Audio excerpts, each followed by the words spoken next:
Hello বন্ধুগণ, Radhe Radhe. Welcome to আমার নতুন মিনি ব্লগে। আমি জয়া, আর আজ আমার সাথে কে আছে?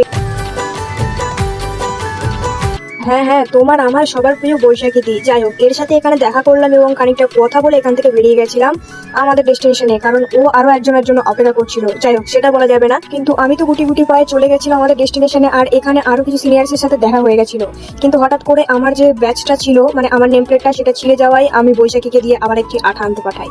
আর এখানে হঠাৎ করে আমি একটু মাখরা করায় ধরা পড়ে গেছি, সেই কারণে আমাকে একটু পানিশমেন্ট দিয়ে দেয়। এরকম কিছু তো হতেই থাকে, সেটা বড় কথা নয়। বড় কথা হলো এখন সবাই রেডি সেডি হচ্ছে যাবে বলে যেখানে মেন প্রোগ্রাম সেখানে।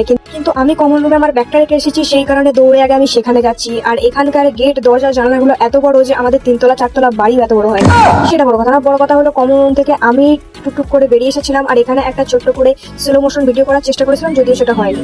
এরপরে এখানে কিছু প্রোগ্রামস হচ্ছিল, যেগুলো ভিডিও তো আমরা করতে পারিনি, কিন্তু এই একটা ভিডিও আমি পেয়েছি। কারণ আমরা এই যে সকাল থেকে সেই প্রোগ্রাম শেষ হওয়া পর্যন্ত এইভাবেই দাঁড়িয়েছিলাম, কারণ আমাদের ভিতরে জায়গা ছিল না। যাই হোক, সেটাও বড় কথা না, বড় কথা হচ্ছে এখন আমাদের প্রোগ্রাম শেষ এবং ফটোশুট অনেক কিছু শেষ।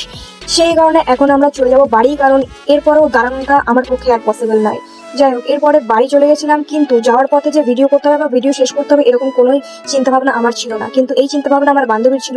সেই কারণে ও আমার ভিডিওটা শেষ করে যায়। থ্যাংক ইউ সো মাচ আমার বান্ধবীকে, আর হ্যাঁ, আপনাদেরকেও।